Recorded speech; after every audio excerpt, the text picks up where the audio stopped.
E vamos para a noite final, onde nós temos primeiro uma exposição de Romanos 6, a respeito da libertação do pecado, ou a doutrina da santificação.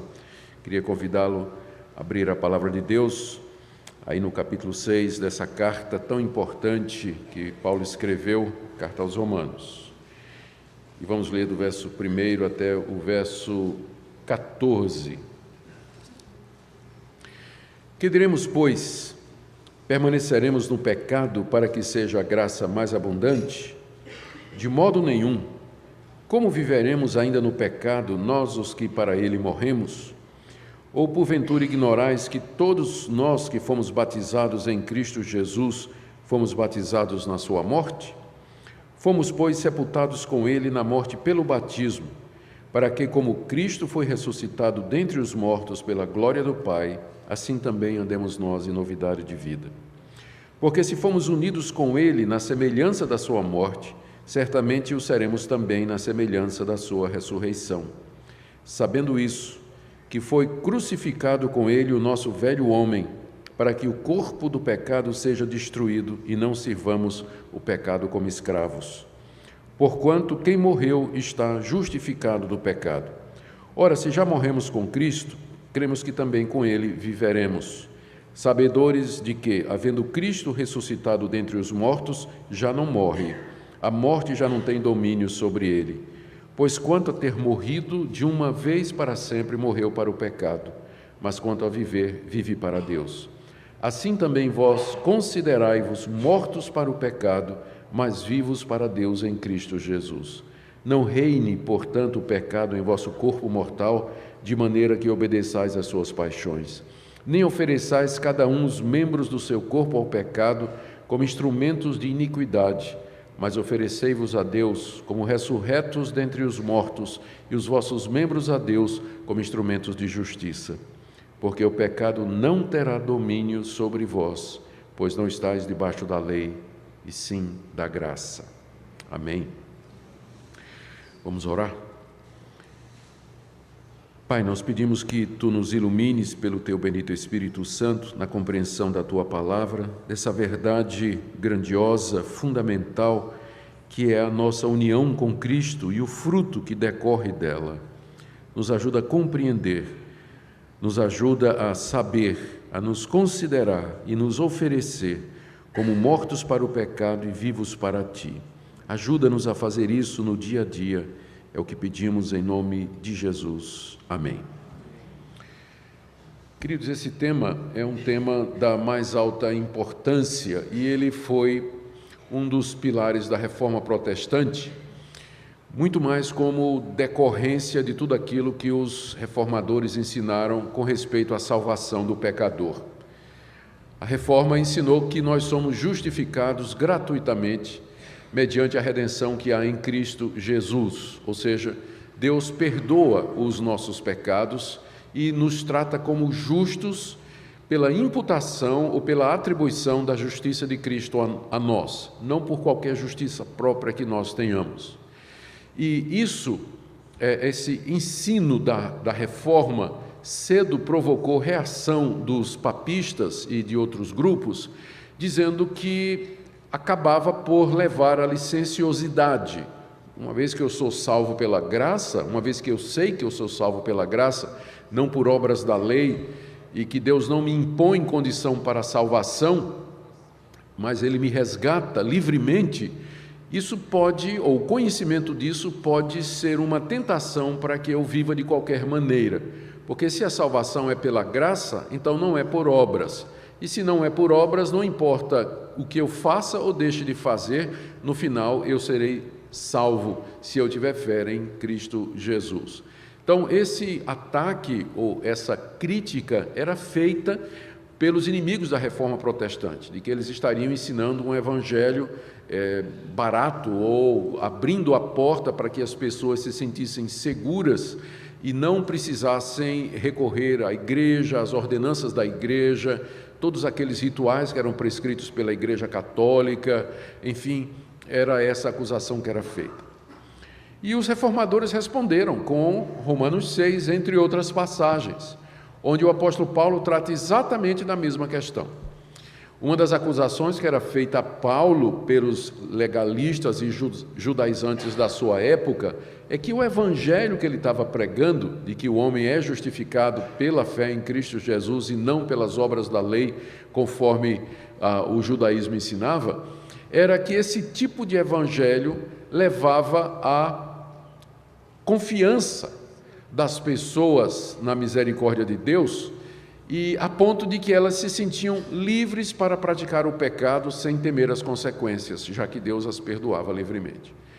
Então, era uma das acusações que eram feitas pelos judaizantes contra o apóstolo Paulo. Aqui no capítulo 6, então, da sua carta aos Romanos, Paulo antecipa essa objeção que ele sabe que será feita lá na igreja de Roma, quando a carta fosse lida, ou quando ele estivesse lá de visita, como é o seu plano. Vamos entender aqui o contexto em que ele escreveu esse capítulo, para que nós tenhamos a visão geral, que nos ajuda a encaixar direitinho o capítulo 6 dentro da carta.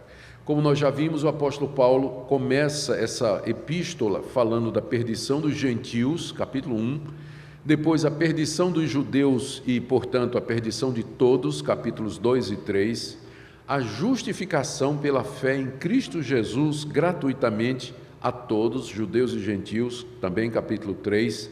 Capítulo 4 ele dá o exemplo de Abraão, o pai da nação judaica, e de Davi, como ambos foram justificados pela fé. No capítulo 5 ele fala das bênçãos da justificação e faz uma comparação entre Adão e Cristo. Em Adão todos morrem, em Cristo somos vivificados e justificados. E aqui no capítulo 6 ele começa uma nova seção na carta, que versa sobre a nossa santificação, como é que aqueles que foram justificados gratuitamente por Deus, mediante Jesus Cristo, eles podem e devem viver aqui nesse mundo, como participantes do novo povo, da nova criação que Deus já começou em Cristo Jesus. O que Paulo vai dizer no capítulo 6 é que, se nós estamos unidos a Cristo, como ele vem ensinando desde o capítulo 3, essa união com Cristo, na prática, se revela através do poder dessa união para que nós vençamos o pecado. Por isso, quem de fato foi salvo mediante a união com Jesus Cristo, pela qual nos vem a nossa justificação, não pode mais permanecer no pecado, porque morreu com Cristo para o pecado e agora vive para Deus. E é essa a resposta que ele dá, que a graça de Deus, pela qual nós somos salvos, longe de nos levar ao pecado, ao contrário, é o poder que nos liberta do pecado. Romanos 6, então fala dessa libertação do pecado que é trazida pela união com Cristo. Aqui, na estrutura do capítulo, nós podemos trabalhar da seguinte maneira. Paulo responde a duas objeções que seriam levantadas em Roma pelos seus leitores. A primeira, pecaremos para que a graça seja mais abundante, que é o que ele diz no verso 1, não é? Ele começa o capítulo 6 dizendo: que diremos, pois, permaneceremos no pecado para que seja a graça mais abundante, que era exatamente o que os seus adversários estavam dizendo. Isso aqui provavelmente foi justificado ou foi provocado pelo que ele tinha dito no capítulo 5, verso 20. Sobreveio a lei para que avultasse a ofensa, mas onde abundou o pecado, superabundou a graça. Paulo diz que a lei foi dada para que o pecado ficasse claro, mas onde abundou o pecado, a graça de Deus foi maior. Aí o judeu diz: então você está dizendo, se é assim, que a graça é dada por causa do pecado, você está com isso querendo dizer que nós deveríamos continuar pecando para que experimentássemos mais da graça de Deus? Então podemos permanecer no pecado para que nós tenhamos uma experiência maior da graça de Deus?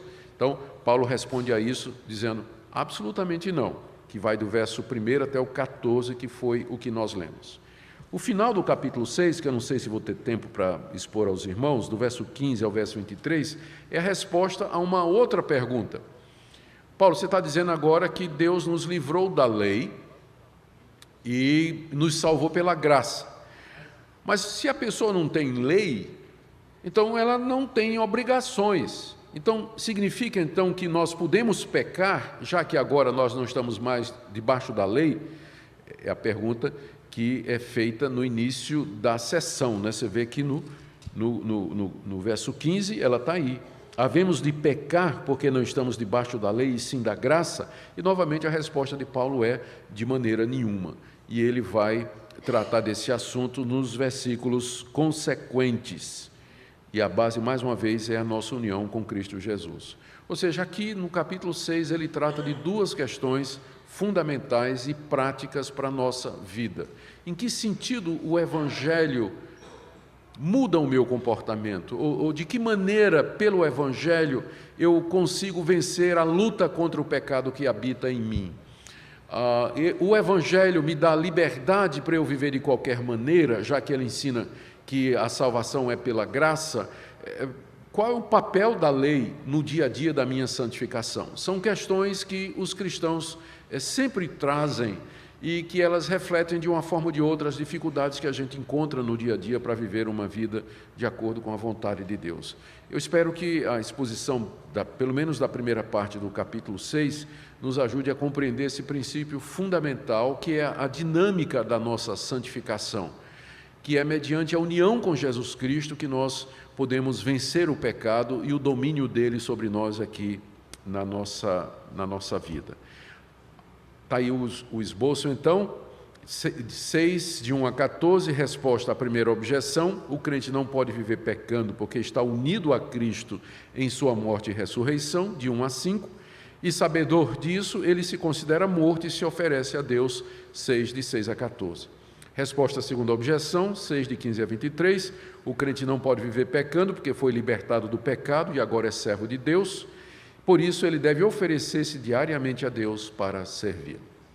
Vamos então, na primeira parte, que é a resposta à primeira objeção, capítulo 6, de 1 a 14. O verso 1 introduz o assunto. Que diremos, pois? Permaneceremos no pecado para que seja a graça mais abundante? Paulo está antecipando, como eu disse aqui, uma acusação dos judeus contra o Evangelho. A acusação seria essa, de que se o Evangelho que Paulo prega é verdadeiro, ele acaba sendo um incentivo a que a pessoa permaneça no pecado, porque ela sabe que a graça de Deus sempre vai ser maior.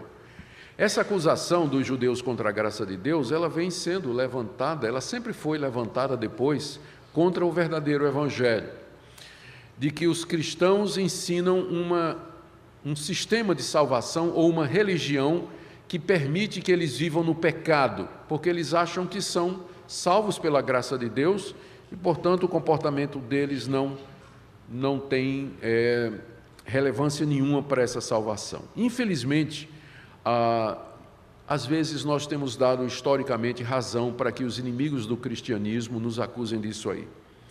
Porque não foram poucas as vezes na história da igreja de que, em nome do amor de Deus, da graça de Deus, pessoas que se declaram cristãs viveram de modo escandaloso, imoral, desonesto, praticaram coisas erradas e deram oportunidade para que os inimigos do Evangelho colocassem a culpa na doutrina da graça. Um exemplo, talvez um dos exemplos mais claros disso aqui, de como alguém usou essa doutrina dessa forma, foi um monge ortodoxo da Igreja Ortodoxa Russa, chamado Rasputin, que era conselheiro dos reis da Rússia, e que eram da Igreja Ortodoxa, que fica mais ou menos no meio entre a Igreja Católica e a Igreja Evangélica, não é? Ela é o que resultou daquela grande divisão em 1054, o grande cisma entre Constantinopla e Roma. Então, os que seguiram a Constantinopla ficaram se designaram Igreja Ortodoxa com seus patriarcas. Eles são diferentes do catolicismo, mas não chegam a ser protestantes completamente, não é como nós somos. O Rasputin ensinava isso, que para que a pessoa experimentasse mais da graça de Deus, ela tinha que pecar mais profundamente. Porque quanto mais profundo é o seu pecado, maior vai ser a experiência do seu perdão. Então, se você quer experimentar o perdão de Deus e a graça de Deus, você tem que aprender a pecar com requintes de maldade, porque daí você pede perdão e o perdão que Deus vai lhe dar vai ser maior do que ele daria a uma pessoa que, por exemplo, pecou meio que inocente do que estava fazendo, não é? Não foi Jesus que ensinou isso lá? Não é? Quando ele estava na casa do fariseu e aquela mulher adúltera veio lavar os pés e o fariseu ficou se queixando, aí Jesus perguntou, quem é que vai amar mais a Deus? É aquele que foi muito perdoado ou pouco perdoado, né? Então, o Rasputin dizia, para que você experimente, Deus ama mais quem peca mais, porque o perdão que Ele dá é maior do que Ele dá para aqueles que pecam menos. Então, esse é apenas um exemplo histórico. Um exemplo mais próximo de nós são aqueles que nós chamamos de libertinos, que são aqueles que usam o Evangelho como pretexto para viver uma vida sexualmente imoral. Então, não vai ser difícil você encontrar quem defenda isso hoje em dia, do tipo assim, Deus é amor, Deus é graça, Deus é misericórdia, Deus é compassivo, na cruz do Calvário Ele já perdoou os nossos pecados. Então, Ele não vai levar em consideração as nossas atitudes, nem o nosso comportamento. E nós podemos viver uma vida do jeito que nós quisermos, porque no final é o amor de Deus que vai prevalecer.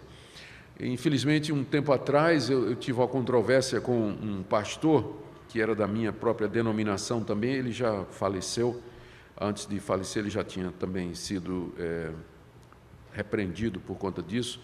Mas ele ensinava aos membros da sua igreja, aos jovens, sexo antes do casamento, como sendo uma coisa absolutamente normal, a separação da marido e mulher, para viverem, cada um viver a vida que queria, todo tipo de imoralidade, e ele defendia isso abertamente. Tinha uma comunidade, foi na época do Orkut, eu não sei quem lembra aqui, a maioria de vocês não era nem nascido na época do Orkut aqui, provavelmente. Mas ele tinha uma comunidade no Orkut onde ele defendia exatamente isso, né? A graça de Deus e particularmente essa questão da sexualidade, a prática das relações sexuais antes do casamento, como sendo uma coisa normal, natural, enfim. E ele usava como argumento exatamente o amor de Deus e a graça de Deus. A grande pergunta é, o fato de sermos salvos pela graça significa que nós podemos viver pecando? Que é natural, é normal, é a consequência exigida pelo Evangelho da Graça? Que nós, esse tipo de imunidade ao juízo de Deus, se nós continuarmos a viver em pecado? A resposta de Paulo é decisiva no verso 2, de modo nenhum. Essa expressão no grego é uma dupla negativa, a ponto de que a versão King James nos Estados Unidos, né, a famosa versão americana, inglesa, ela traduziu como Deus não permita. É uma expressão muito forte, né? Paulo está como que indignado, né, de que alguém ao menos levantou essa questão, né? Permaneceremos no pecado, ou seja, continuaremos a viver pecando, para que a graça de Deus revelada no Evangelho, mediante Jesus Cristo, seja mais abundante, para que se mostre cada vez mais como Deus é grande e misericordioso em perdoar pecadores como nós? Resposta de Paulo no verso 2 é: de forma nenhuma. Para Paulo é inconcebível que um verdadeiro cristão viva na prática do pecado. Ele não consegue conceber isso. Como é que alguém que foi salvo pela graça, pelo Evangelho, ele consegue, ou ele permanece ainda no pecado? Paulo não admite essa possibilidade. Por quê? Qual a razão? Não é? Qual é a base que Paulo apresenta para isso? Está no verso 2. Ele diz assim: como viveremos ainda no pecado, nós os que para ele morremos? E aqui Paulo introduz a razão pela qual aquele que foi salvo pela graça ele não pode mais continuar a vida no pecado. É porque ele morreu para o pecado. Ele está morto para o pecado. Esse é o ponto aqui. Ele introduz, a partir daqui, esse conceito de que essa morte para o pecado é resultante da nossa união com Jesus Cristo. E, como consequência, nós não podemos mais morrer ou viver para aquilo para o que morremos. Morremos com Cristo Jesus. Ele vai dizer no verso 4, quando foi que essa morte aconteceu. Fomos sepultados com ele na morte pelo batismo, para que, como Cristo foi ressuscitado dentre os mortos pela glória do Pai, assim nós em novidade de vida. O que ele vai dizer aqui, ele diz no verso 3, na verdade são os versos 3 e 4, porventura ignorais que todos nós que fomos batizados em Cristo Jesus, fomos batizados na sua morte, nós somos sepultados com ele na morte pelo batismo, para que, como Cristo foi ressuscitado dentre os mortos pela glória do Pai, assim também andemos nós em novidade de vida. Deixa eu acrescentar o verso 5. Porque se fomos unidos com ele na semelhança da sua morte, certamente seremos também na semelhança da sua ressurreição. O que Paulo está dizendo aqui? Ele está explicando para os crentes em Roma que todo verdadeiro cristão, ele estava unido a Cristo por ocasião da morte de Cristo na cruz.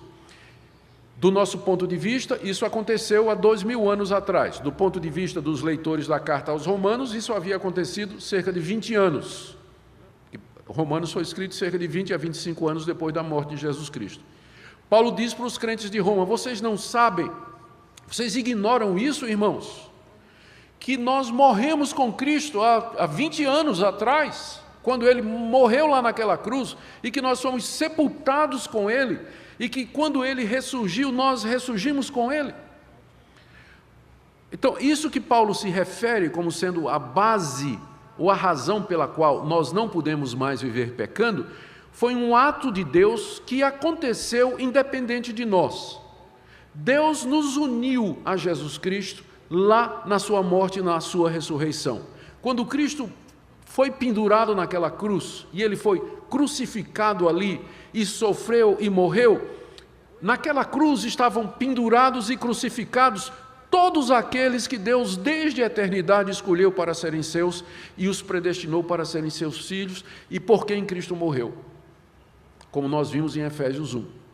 Ou seja, ali na cruz, Cristo não estava só resolvendo o problema dos pecados, derramando sangue para perdoar os nossos pecados, ele estava resolvendo o problema do pecado.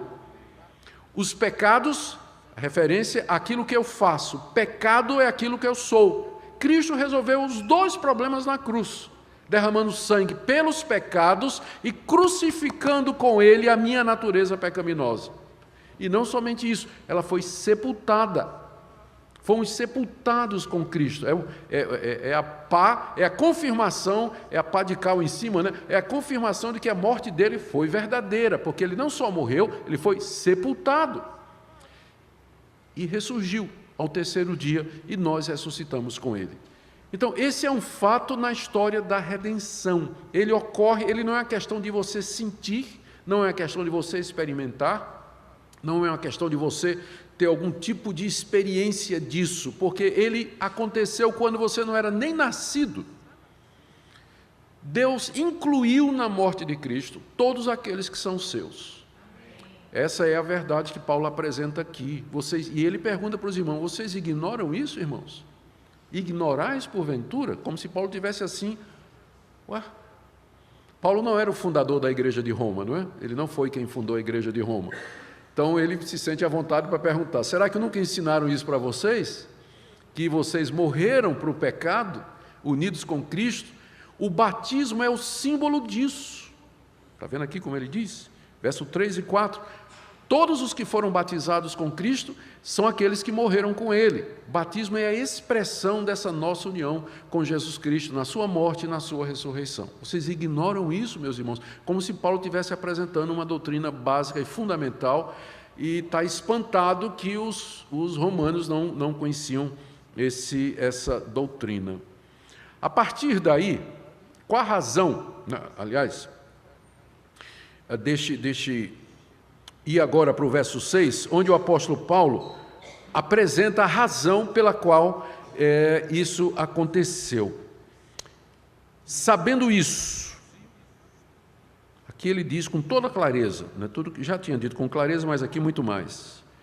Sabendo isso, que foi crucificado com ele o nosso velho homem, para que o corpo do pecado seja destruído e não sirvamos o pecado como escravos. Ou seja, o objetivo de Deus é que nós não sirvamos o pecado como escravos enquanto estamos aqui nesse mundo. O que é servir ao pecado como escravos? É você fazer a vontade do pecado todos os dias. É você deixar que o pecado comande sua vida. E você serve ao pecado como se você fosse escravo dele. O pecado guia, controla, orienta a sua vida. E você simplesmente obedece e segue. Não é esse o plano de Deus para nós. E para que nós não servíssemos ao pecado como escravos, Deus crucificou em Cristo Jesus o nosso velho homem. O nosso velho homem.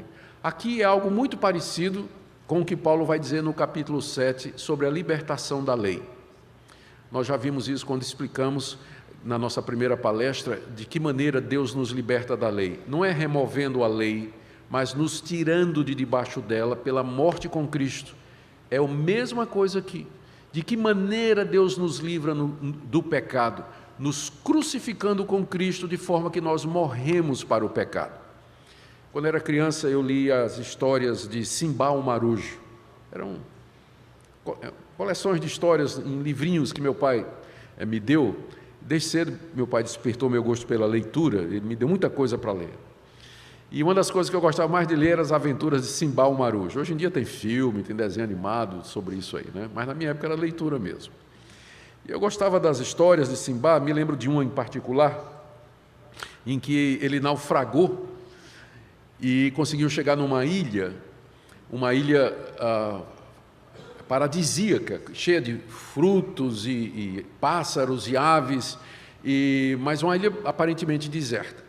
E ele foi andando pela ilha, tentando ver se encontrava alguém, né? Parecia que a ilha era deserta, e de repente chegou num riacho para atravessar, e tinha um velho sentado à beira do riacho. E aí o velho pediu para ele: você, por favor, pode me levar para o outro lado? Eu estou aqui há muito tempo esperando alguém que me leve para o outro lado para que eu possa... eu não consigo atravessar, né? Sou velho, não tenho condição. Aí Simba, pois não. Aí pegou o velho e colocou nos ombros, né? E na hora que o velho sentou nos ombros de Simba, deu uma tesoura no pescoço dele com as pernas, né? E segurou Simba e disse: agora você é meu escravo. Você vai fazer tudo o que eu mandar.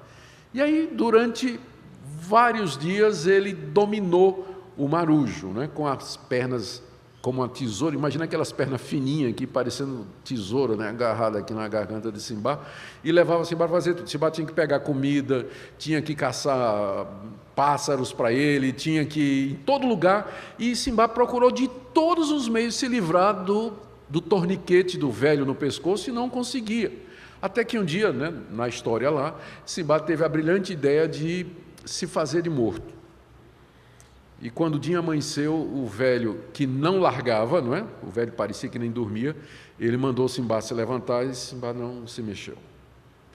E fez de tudo, né? Cutucou, fez cócega, fez tudo, e Simba absolutamente morto. Quando o velho viu que Simba estava morto, aí afrouxou as pernas, não é? Para procurar outro hospedeiro, e foi naquela hora que Simba se levanta e se vinga do velho. Não vou nem dizer o que é que ele fez aqui com o velho. Mas ilustra o que Paulo está dizendo aqui.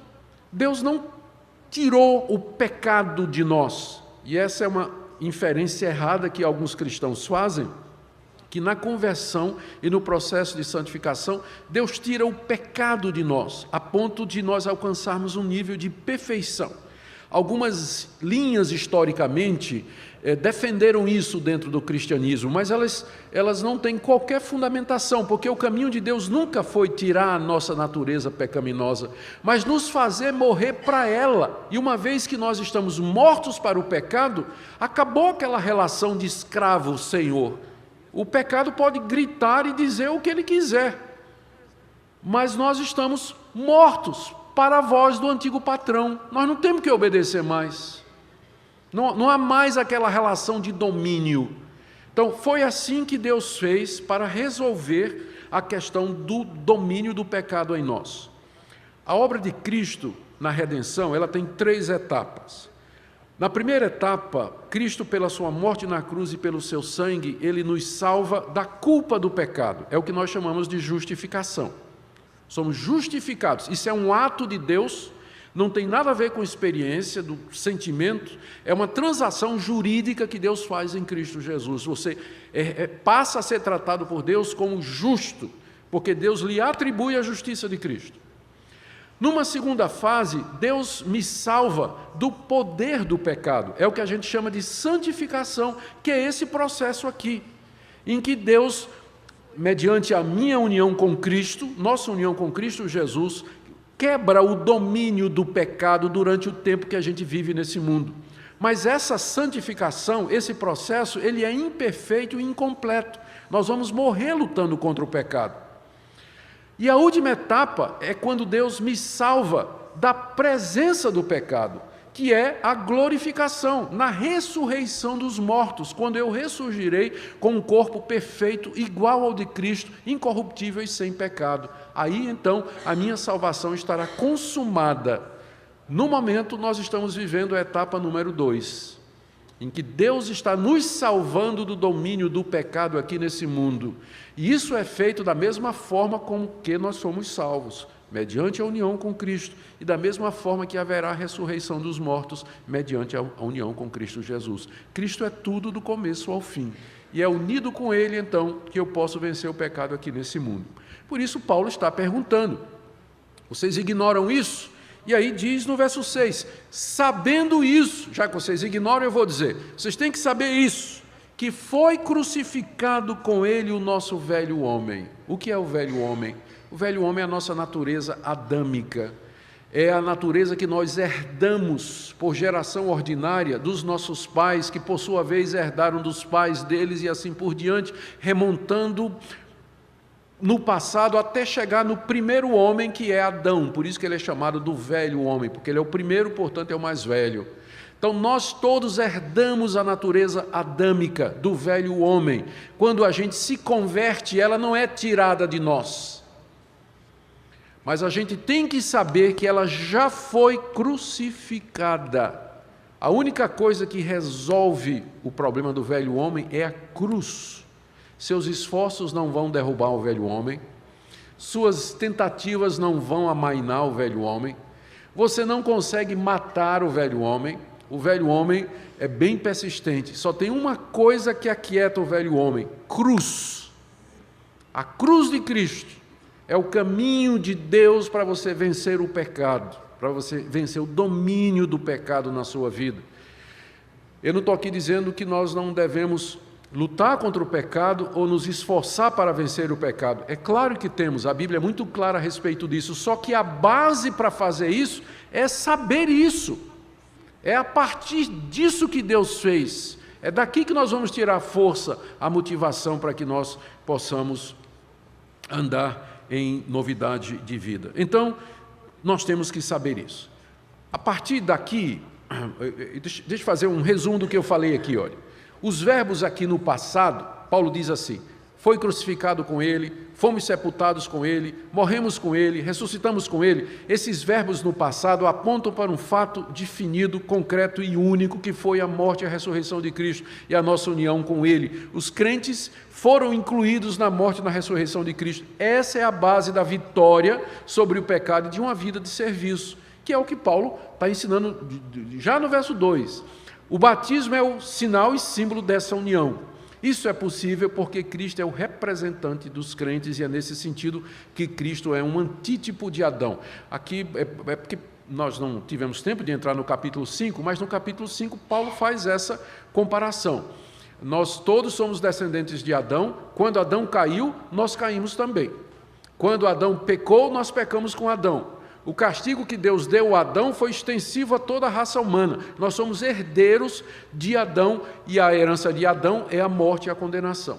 Deus mandou um segundo Adão, Jesus Cristo, como representante de uma nova raça. Ao contrário de Adão, ele fez a coisa certa, obedeceu a Deus, ele não caiu. E a história de Cristo é a nossa. Ele morre na cruz, nós morremos também. Ele ressuscita, nós ressuscitamos com ele. Da mesma forma que nós caímos em Adão, nós somos vivificados em Cristo Jesus. Então, pela união com Cristo, nós podemos viver para Deus, vencendo o pecado. Aqui vem agora uma parte prática em que vem a pergunta, não é? Como é que nós nos apropriamos disso no presente? Porque eu estou dizendo que essas coisas aconteceram há 2000 anos atrás, a partir da nossa perspectiva aqui. Mas como é que eu me aproprio disso agora? Como é que isso faz a diferença para mim? São 3 coisas que Paulo coloca aqui e que representam atitudes práticas que nós podemos exercer no dia a dia. A primeira é saber essas coisas, a segunda é se considerar mortos, e a terceira é oferecer os membros do corpo a Deus para o serviço de Deus. Essas 3 atitudes, elas fazem com que, na prática, nós experimentemos os efeitos da nossa união com Cristo Jesus. Vamos ver cada uma delas uma por uma. Então, em primeiro lugar, nós temos que saber estas coisas.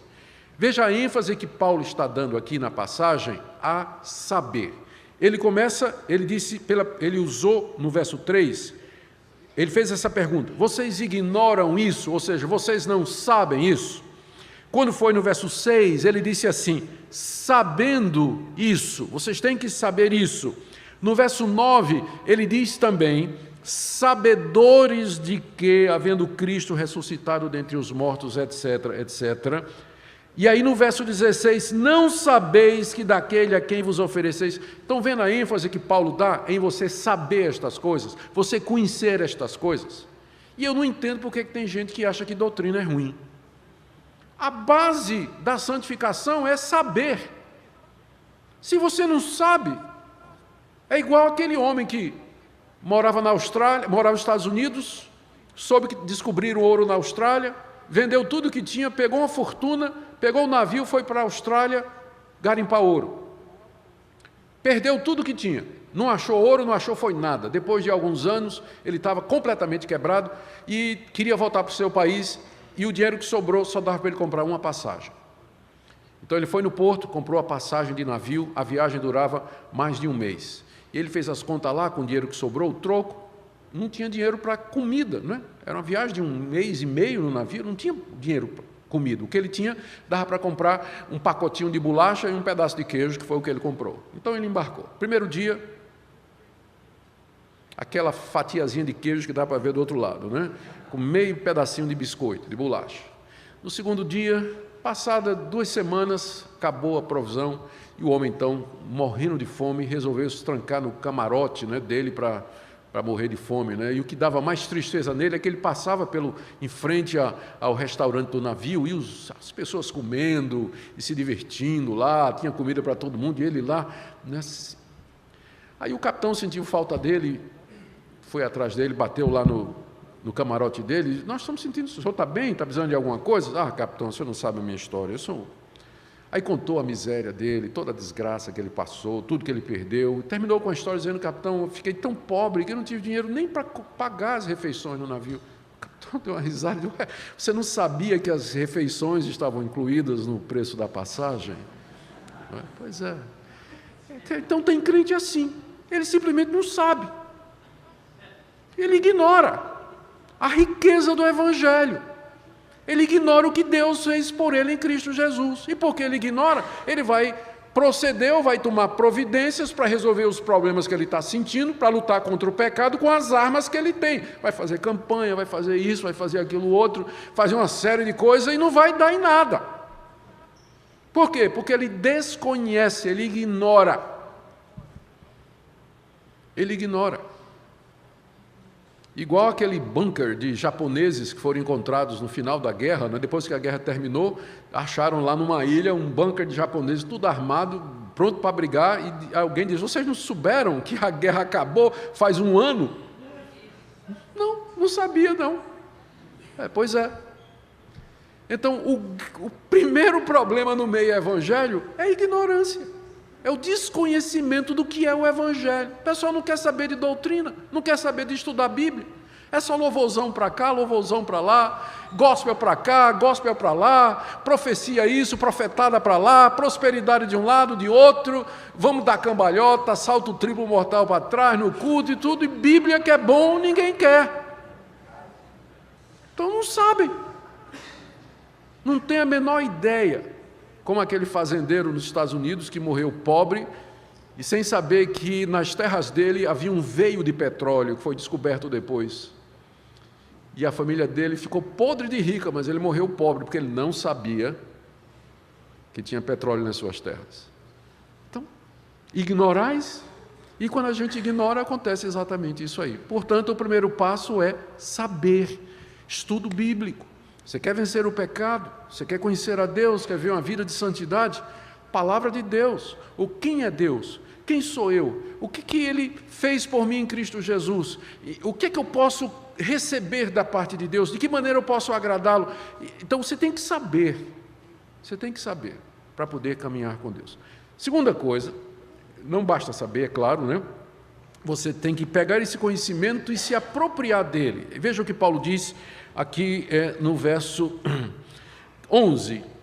Ele diz: assim também vós, quer dizer, da mesma forma que Cristo morreu para o pecado e ressuscitou para Deus, assim também vós considerai-vos mortos para o pecado, mas vivos para Deus em Cristo Jesus. Aqui é um passo seguinte. Você sabe disso, mas agora você tem que se apropriar disso. Essa é uma daquelas poucas vezes que a expressão tomar posse é bíblica. Você tem que tomar posse disso. Do que é que você tem que tomar posse? Disso que Deus está dizendo que já aconteceu. Você morreu para o pecado com Cristo e ressuscitou com Ele para viver para Deus. Se considere assim, ou seja, tome posse dessa verdade. É isso que você é, morto para o pecado e vivo para Deus. Essa palavra considerar-se, ela é uma palavra que Paulo tira do campo da matemática. Significa chegar a uma conclusão por meio de cálculo. Não é? Considerando que Deus me uniu a Cristo, que morreu, que Ele ressuscitou, então a consideração final, a conclusão é: eu também morri para o pecado e eu vivo para Deus. Então é isso que eu tenho que me considerar. Quando surgiu a loteria esportiva, aconteceu um episódio, eu ouvi dizer que foi lá na minha terra, no Recife, não é? No tempo da loteria, quando a loteria esportiva começou, e eu me lembro bem disso, era um cartão, né, que a gente furava com a caneta, tinha os 13 jogos, e a gente furava isso aqui. Quem é que lembra disso aqui? Levanta a mão aí. Olha, pastor, veja quem é que joga na loteria aí, o senhor está vendo aí? Dá uma olhada aí, pastor. O pessoal todo joga aí. Bom...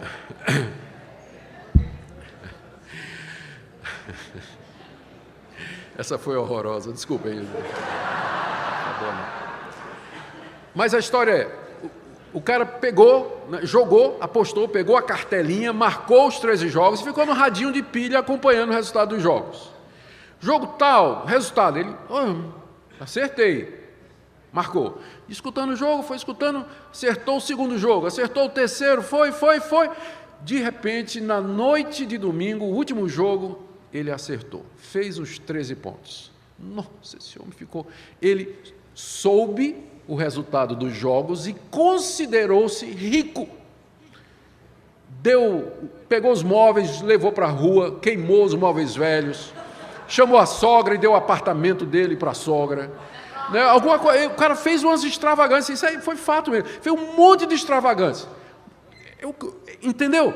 Ele soube que fez os 13 pontos e agora considerou-se rico e começou a viver como um rico tolo, é verdade, mas mais rico, não é? É claro, infelizmente no dia seguinte, essa foi a grande ironia da história, ele descobriu que mais 3.000 brasileiros tinham feito também 13 pontos, né? E ganhou uma merrequinha lá, não ganhou absolutamente quase nada, né? Mas Vocês entenderam a comparação? Ele soube, viu lá, 13 pontos, e aí considerou-se. Ele tomou posse daquela informação e começou a viver de acordo com aquilo que ele sabia que era verdade. Então, é isso aqui. Você sabe isso, que você morreu para o pecado em Cristo Jesus. E você vive para Deus em Cristo Jesus. Considere-se assim. Tem uma história atribuída a Agostinho, não sei se ela é verdade, mas eu já ouvi várias vezes isso. Agostinho, antes de se tornar cristão, ele é um cristão do século IV, muito conhecido, um dos pais da igreja, um pai latino, né, falava latim, e que fez uma grande diferença na história da igreja. É um dos antecedentes da reforma protestante, né? Lutero e Calvino citavam Agostinho direto, né? Muito mais Calvino. Agostinho tinha uma vida muito desregrada antes de conhecer a Jesus. Ele se converteu já com uma certa idade, tinha vivido uma vida de muita corrupção, era mulherengo e tudo mais. Depois que ele se converteu, se tornou famoso, bispo de Hipona e tal. Um dia andando numa rua de uma cidade aí, talvez a própria cidade de Hipona, talvez Roma mais tarde, uma das ex-antigas amantes dele o viu na rua. Aí reconheceu Agostinho, disse: Agostinho! Agostinho ouviu a voz e continuou andando, né? Aí a mulher: Agostinho! Nada. Agostinho andando, e a mulher andando atrás, disse: Agostinho, sou eu! Aí Agostinho respondeu: mas não sou eu. Aí continuou, considerou-se morto, não sei quem é, absolutamente morto. Essa é a segunda parte. Como resultado disso, veja aí, ele diz no verso 11: considerai-vos mortos para o pecado, mas vivos para Deus em Cristo Jesus. Aí vem a consequência, veja o portanto aí do verso 12: não reine, portanto, o pecado em vosso corpo mortal, de maneira que obedeçais às suas paixões. Então, quando você se considera, você toma posse dessa verdade, então você agora não vai mais oferecer os seus membros ao pecado como instrumentos de iniquidade. Desculpa, o pecado não vai mais, também isso que eu falei, mas no verso 12 antes, o pecado não vai mais reinar em você. Um evento para ilustrar o que Paulo está dizendo aqui no verso 12, que o pecado não deve reinar em vosso corpo mortal, de maneira que obedeçais às suas paixões. Note que Paulo aqui personifica o pecado como se o pecado fosse um rei que está no nosso corpo, e que ele tem paixões, e que ele quer que essas paixões sejam obedecidas. E Paulo está dizendo: não deixa ele reinar, ou seja, não obedeça ao que ele está querendo que você faça. Por quê? Porque você está morto, considere-se assim, você não tem que obedecer. A história aqui é a história da saída de Israel do Egito. Israel serviu durante 400 anos como servo de Faraó. Os judeus nasceram no cativeiro, na época da libertação, quando Deus mandou Moisés com os sinais e prodígios que fez. Deus tira o povo do Egito, aquele povo escravo, todos eles haviam sido nascidos em escravidão. Deus os tira pela mão de Moisés e eles chegam na beira do Mar Vermelho, e Faraó, arrependido, manda os exércitos para trazer os escravos de volta. Estava arrependido de ter liberado os seus servos. Ele viu que fez, humanamente falando, uma grande bobagem, deixar aquele povo que era escravo, né, ir embora. E ele mandou os exércitos atrás. A gente conhece a história como Deus abriu o Mar Vermelho, e o povo atravessou, e chegou no outro lado. E o mar se fechou. E os exércitos, uma parte foi afogada e uma parte ficou do outro lado. Aí eu fico imaginando a cena. Faraó, a gente não sabe se Faraó tinha acompanhado os exércitos, mas vamos imaginar que tenha. Faraó do outro lado gritando: meus escravos! Eles tinham atravessado já o rio, né, o mar. Faraó gritando: meus escravos, voltem! Vocês passaram a vida toda me obedecendo. Vocês nasceram debaixo do meu domínio. Vocês têm que voltar, vocês me pertencem. Aos israelitas lá do outro lado, livres agora, já tinham atravessado o mar, livres. Faraó não podia fazer mais nada com eles. Eu imagino que muitos israelitas, porque a vida toda eles foram escravos de Faraó, ao ouvir a voz do antigo patrão, sentiram vontade de se jogar na água, nadar, atravessar o mar de volta e beijar a bota de Faraó. É isso que acontece toda vez que você peca. O pecado não tem mais domínio, ele não é mais o seu patrão. Quando ele chama, quando ele tenta você, você não tem que obedecer. Não reine o pecado no vosso corpo mortal, porque você já morreu para o pecado, ele não é mais o seu patrão. Existe aqui uma diferença que a gente tem que fazer, para eu não ser mal entendido aqui. Como eu disse desde o começo, eu não estou pregando aqui uma vida de impecabilidade, porque não existe isso no Novo Testamento. Mas existe uma diferença entre você viver pecando constantemente e uma vida em que o pecado é acidente. Em que o pecado é acidente. Eu morei 1 ano na África do Sul, e estava numa cidadezinha no coração da África do Sul, chamada Potchefstroom, e estava lá estudando, eu e minha esposa. Fizemos amigos, aproveitamos uma semana de férias, umas semanas de férias, fizemos uma viagem do coração da África do Sul até o sul, cidade do Cabo, que é o ponto mais extremo da África, não é? Mais extremo sul. Cidade linda, fomos com um casal de amigos, um amigo nosso, fomos no carro deles, a viagem deu uns 5.000 quilômetros, fomos até a cidade do Cabo, voltamos pela margem do Oceano Índico, e depois entramos rumo a Joanesburgo, e depois lá onde era a nossa cidade. A viagem foi cerca de 5.000 quilômetros. E eu me lembro que na chegada, um amigo nosso perguntou a respeito da viagem, como foi, se tinha sido bonito, se a gente tinha gostado e tudo mais. Ele perguntou, curioso, né? Coisa de homem, perguntei, e aí, o carro deu problema? E eu respondi, não, foram 5.000 quilômetros, mas a gente teve um pneu furado. Então, o que é um pneu furado em 5.000 quilômetros? Agora, se o seu pneu fura a cada 50 metros, alguma coisa está errada. Nós estamos acostumados a um subpadrão bíblico de santidade, em que o pecado é visto como uma coisa normal, rotineira e costumeira na nossa vida. Vocês acham que é esse o quadro que está sendo pintado aqui? Está sendo pintado aqui é outra coisa. É uma vida em que nós não precisamos atender às demandas do pecado. Não quer dizer que nós não temos pecado. Eu, desde o começo, já mostrei que o caminho de Deus não foi tirar o pecado de nós, mas nos tirar de debaixo do domínio dele pela união com Cristo Jesus, nos dando então a base para dizermos, não, eu não vou fazer, eu não quero fazer, eu vou resistir.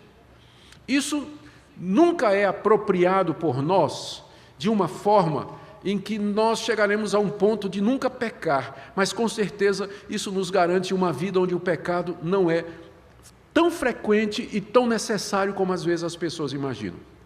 Às vezes as pessoas, numa oração, dizem assim, Senhor, eu quero pedir perdão porque eu estou pecando por pensamento, palavras e por atos. Alguma coisa. Eu sei que o irmãozinho está querendo dizer que ele se sente extremamente pecador, e eu sei o que é isso, mas isso não é o padrão da vida cristã normal que nos é oferecida no livro aliás, no Novo Testamento. Mais uma vez eu volto à interpretação de Romanos 7. Vocês estão vendo como isso aqui, como Romanos 7 não pode estar se referindo à experiência cristã, mas é uma referência ao efeito da lei no coração do homem que não conhece a graça. Porque a vida cristã normal está aqui em Romanos 6. Libertos do pecado, nós podemos viver uma vida de santidade para Deus. O problema, outra questão que é importante dizer aqui, é que você tem que fazer a distinção entre ser tentado e você cair na tentação. Nós somos tentados o dia todo, nós amanhecemos com pensamentos ruins, às vezes, que vêm na nossa cabeça, reações que se esboçam dentro do nosso coração, desejos que se espalham dentro de nós. Então, essas tentações, elas não são em si pecado, elas se tornam quando você aceita isso. Eu não posso evitar que uma mulher provocante, usando pra que saia, passe na minha frente. Mas eu posso evitar a segunda olhada, não posso? Eu posso evitar acompanhá-la com os olhos. Então, existe uma diferença entre você ser tentado e você cair, em todas as áreas da vida. Isso, inclusive, é uma distinção importante quando a gente vai lidar com a questão da atração pelo mesmo sexo. que tem muitos jovens na nossa igreja e muitas pessoas que se sentem atraídas por pessoas do mesmo sexo, e eles lutam contra isso. A gente tem que saber que essa é uma tentação como qualquer outra. É pecado se ele concordar com ela, se ele aceitar isso aí. E se ele começar, então, a ir para a internet, ter pensamentos e tudo mais que acontece quando a gente sabe, quando vem pornografia, ou então ele começa a andar com gente desse tipo e vai praticar mesmo. Aí sim se tornou em pecado. Mas a gente precisa ajudar essas pessoas, porque elas, do jeito que a gente fala, às vezes, a gente coloca essas pessoas como sendo... Não tem como a pessoa se sentir atraída pelo mesmo sexo e se tornar um cristão verdadeiro. Muitos cristãos verdadeiros que sofrem com essa tentação, eles optaram inclusive pelo celibato. Já que eles não conseguem se sentir atraídos pelo sexo oposto, que é o correto, então eles optam pelo celibato. Mas são crentes, eles vão lutar muito contra isso, mas só pecam se caírem. Então, tem esses desejos e essas coisas. É a mesma coisa de um homem que é mulherengo. Ele é casado, tem uma legítima esposa, mas ele se sente atraído, ele tem a tentação de olhar para outras mulheres. Enquanto ele não olhar, enquanto ele disser, meus olhos são para minha esposa, meu desejo é para minha esposa, eu serei fiel a ela, até que a morte nos separe, enquanto ele ficar firme nisso, ele não está pecando, mas a tentação está lá todo dia. Todo dia. Então, a união com Cristo, ela nos dá força para dizer ao velho homem, não, cala a boca, você já está crucificado, não sou eu, eu não vou atender você. Mas ele vai gritar o dia todo. O dia todo. Essa é a luta do crente. E ele é vitorioso, Ele, unido a Cristo, ele tem força para fazer o que Paulo diz aqui. A terceira coisa, a primeira foi saber, segunda, considerar-se, e agora você pode se oferecer a Deus. Versos 13 e 14, nem ofereçais cada um os membros do seu corpo ao pecado como instrumentos de iniquidade, mas oferecei-vos a Deus como ressurreto dentre os mortos e os vossos membros a Deus como instrumentos de justiça. Olha o efeito disso, olha a promessa, porque o pecado não terá domínio sobre vós, pois não estáis debaixo da lei, mas da graça. Paulo termina do mesmo modo que ele começou. A primeira pergunta foi o quê? A graça permite que eu peque? Resposta de Paulo, não, é a graça que lhe liberta do pecado. É a graça que lhe liberta do pecado. Não estáis debaixo da lei, e sim da graça. Por isso, o pecado não terá domínio sobre vocês. Assim, ofereçam-se. A terceira atitude prática, né? Ofereça os membros do seu corpo. Aqui, com membros do corpo, Paulo se refere não somente aos membros físicos, mas a toda as nossas capacidades intelectuais, a tudo que eu sou, minha mente, meu coração, enfim, né? Eu, como ser humano, eu me ofereço a Deus agora e não mais ao pecado, para que o pecado me use como instrumento da iniquidade, mas eu me ofereço agora a Deus e digo, Senhor, agora que eu estou livre, eu posso ser usado por Ti para o Teu serviço. Agora que eu posso dizer não ao antigo patrão, eu posso me submeter ao novo que é o Senhor, o verdadeiro Senhor a quem eu quero servir. E dessa forma nós podemos viver para Deus aqui nesse mundo.